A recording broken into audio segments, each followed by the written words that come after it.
নতুন রেসিপি নিয়ে চলে এসেছি ছোট মাছ দিয়ে বেগুনের। এই রেসিপি খুব সুন্দর মজে, কিন্তু এই ছোট মাছ দিয়ে বেগুন রান্না করলে আমি 1 কিলো মতো মাছ নিয়ে নিয়েছি।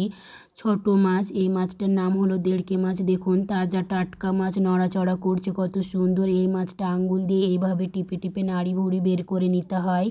দেখুন আমার সবগুলো মাছ ওইভাবে পরিষ্কার করে নিয়েছি, নাড়ি ভুড়ি বার করে। এবার আমি জল দিয়ে অনেকবার ধুয়ে পরিষ্কার করে নিয়েছি। দেখুন জলটা কত সুন্দর পরিষ্কার টলটলে হয়ে গেছে। এবার আমি কড়া দিয়ে দিয়েছি। কড়া গরম হয়ে গেলে পরিমাণ মতো তেল দিয়ে দিলাম, সাদা জিরে দিয়ে দিলাম 1 চামচ মতো, একটা তেজপাতা দিয়ে দিলাম।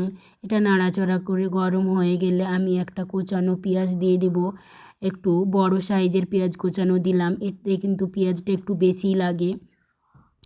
এবার দিয়ে দেবো আমি লঙ্কা চেরা, লঙ্কাটাও একটু বেশি করে দেবো। এটাতে একটু ঝাল ঝাল হলে খেতে খুব সুন্দর হয়, ভালো লাগে, সেই জন্য দিয়ে দেবো।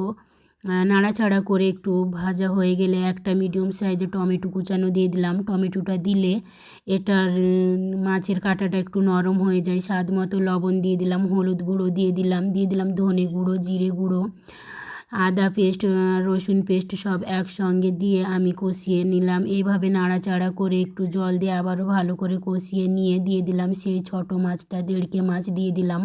এটার সঙ্গে আমি 2 মিনিট ধরে কষিয়ে নেব মশলার সঙ্গে। কষানো হয়ে গেলে আমি বেগুন আলু লম্বা লম্বা করে কেটে ধুয়ে পরিষ্কার করে রেখেছিলাম আগে থেকে, সেটা দিয়ে দিলাম।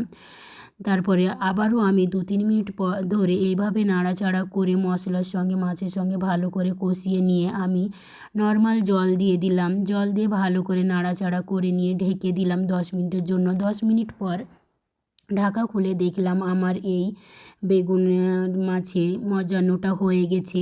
এবার আমি অপর থেকে গরম মশলা ছড়িয়ে দিয়ে নামিয়ে নেব। পরিবেশনের জন্য একদম খুব সুন্দরভাবে রেডি হয়ে গেছে। ভাত রুটি দুটোর সঙ্গে খেতে ভালো লাগে। যাদের চোখে জ্যোতি কম আছে তারা এই রকম ছোট মাছ প্রতিদিন যদি খান তাদের চোখের পক্ষে খুব ভালো হবে। আপনারা খাবেন অবশ্যই। দেখুন খুব সুন্দর টেস্ট।